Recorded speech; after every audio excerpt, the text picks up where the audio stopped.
and sparkle through the clouds and stormy weather.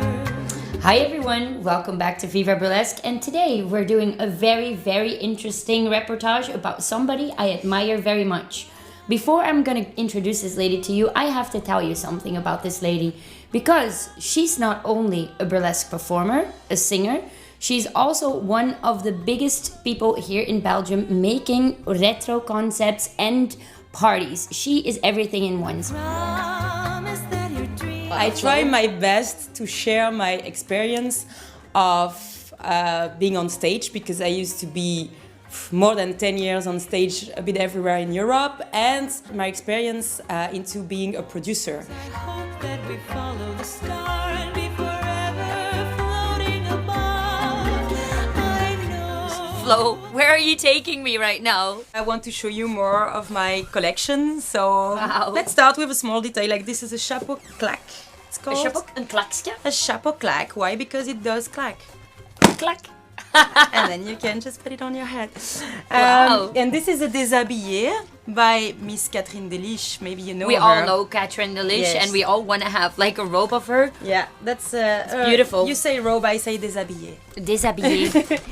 And I also have this cane that I let make in Milano with Swarovski. Ooh, We all- Swarovski. Yes, because you know we cannot just have a normal cane. No, we can have a normal cane as Take it, burlesque babe. performers. Oh, yes.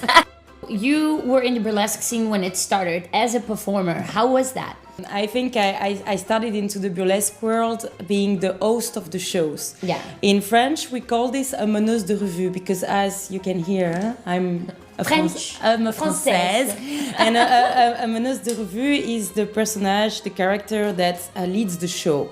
So this person will introduce the acts, will tease the audience to make them excited to welcome the artist on stage, but will also sing, can also dance a little bit with some girls, chorus girls around. Yeah. So this is what I was doing. My specialty was the image and the lifestyle of the women in between the Belle Epoque and the 50s. Yeah. And I think I was digging so much into that historical world that at the moment I felt that I just wanted to be this myself. Yeah, of course. and then I started to wear costumes, because I had this passion for vintage clothes and costumes. One of my big inspiration was Carmen Miranda. Why?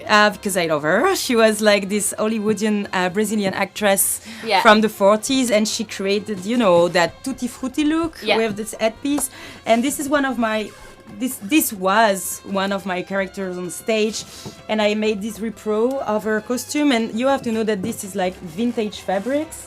I love, you know, all the eras, and this is a wig that would have worn Marie Antoinette. Ooh. And it was called at the time an coiffure à la belle poule, Coiffure à la belle poule. which Wow. basically means that you wear a boat on your head.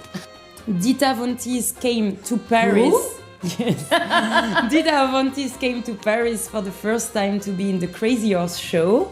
And at that moment, there was this lady called Gentry de Paris, and she organized, let's say, the very first big revue. Yeah. And she asked me to host the show. And the first time I hosted a real revue in Paris, Dita was in the audience. Oh wow, no pressure whatsoever, right? I freaked out.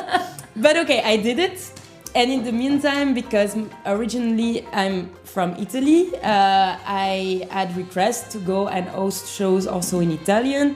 And I did, actually, I think I was the host of the very first burlesque festival in Rome. Wow. Yes, and at that time, to be honest, I had no idea it could be a job. Okay. So for me, I was doing this. you were for- just yeah. doing it, and it just all happened. I had all my costumes, I had all my backup tracks, I had all my little tricks into the hosting, and I was just bringing it all with me. Nice. And I was arriving at the show, I could see the schedule, I could check a little bit the act. Okay, there we have an act about a geisha. I had to create on site. There was no one taking care of creating the show in advance. No. You were just going there with everything you had, and you had to improvise. I know a falling star can't fall forever. Lady Flo's bedroom. Are you ready to get down and dirty with Lady Flo? Well, I certainly am. Come on. This was one of my first costume as a performer. It's actually all red. It's red. beautiful. The lady in red. You were wearing this at Dita Von Teese, right? Sure. And this was made by Beau Rocks. Also, I always wanted to have like this big boa. street feather boa. So, and then I thought, isn't it too much colors? But No, it's it's cool. never too much color. Because if you have the rhinestone necklace and the earrings, But it wait. just... And then I thought, I'm gonna make the jewels that fit all the colors. So Did you make it? no, I designed it and I ordered that in Thailand together with the earrings. And because I cannot never do the things half, I had to create also shoe pins. Of course.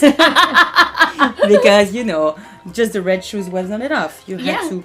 I think it's You had to beautiful. make it fit together.